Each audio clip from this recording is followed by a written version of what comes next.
கோவை மாநகராட்சி கூட்டத்தில் காங்கிரஸ் கவுன்சிலர் காயத்ரிக்கும் திமுக பெண் கவுன்சிலர்களுக்கும் இடையே தள்ளுமுள்ளு ஏற்பட்டதால் பரபரப்பு நிலவியது. அமளியில் ஈடுபட்டதாக காங்கிரஸ் கவுன்சிலர் 2 மாதங்களுக்கு சஸ்பெண்ட் செய்யப்பட்டார். சபை நடக்கட்டும், அதுக்கான தெளிவுரை ஆணையாளர் அவர்களும் மரியாதைக்குரிய நம்மளுடைய விளக்கம் கொடுக்கட்டும். அதுதான் கேட்கிறேன், யாரும் பொறுப்பெடுத்துக்க முடியாது.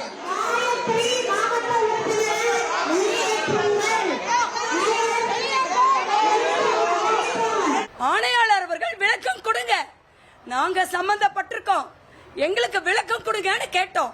இதுல என்ன தப்பு இருக்குங்க? எல்லாரும் சேர்ந்து என்னுடைய சீலையை பிடிச்சு இழுத்து என்ன கழுத்தை பிடிச்சு வெளியில் தள்ளுற அளவுக்கு என்னங்கள் நடந்துச்சு? மாமன்ற உறுப்பினர்னா அவ்வளவு அவங்களுக்கு குறைஞ்சு போயிடுச்சா? எத்தனை பேர் வந்தாலும் என்கிட்ட மோத முடியாது. ஒத்தைக்கு ஒத்தையா வந்து என்கிட்ட நின்னு பாருங்க.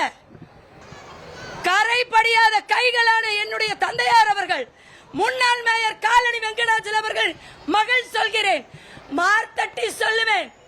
காங்கிரஸ்காரங்க நேர்மையானவங்க, உண்மையானவங்க. விஜய் சாருக்கு இந்த விஷயம் தெரிஞ்சதுன்னா உள்ளத்துக்கு போடுவாரு. அவ்வளவு தைரியமா? யார் மேல கை வைக்கிறீங்க? காங்கிரஸ்காரி மேல கை வச்சிருக்கீங்க. மேயரம்மா அழுதுட்டு 1 hour மீட்டிங்க தள்ளி வச்சுட்டு போறாங்க. காரணம், திமுக கவுன்சிலர்ஸ் வந்து அந்த அம்மாவை ரொம்ப தவறா பேசி அந்த அம்மா ரொம்ப வருத்தப்பட்டுட்டு போறாங்க. இனி செல்லும் இடமெல்லாம் செய்தி. தந்தி டிவியின் வாட்ஸ்அப் சேனலை ஃபாலோ பண்ணினா செல்லருக்கும் இடமெல்லாம் செய்தி. இதோ QR கோட், இப்பவே ஸ்கேன் பண்ணுங்க, ஃபாலோ பண்ணுங்க.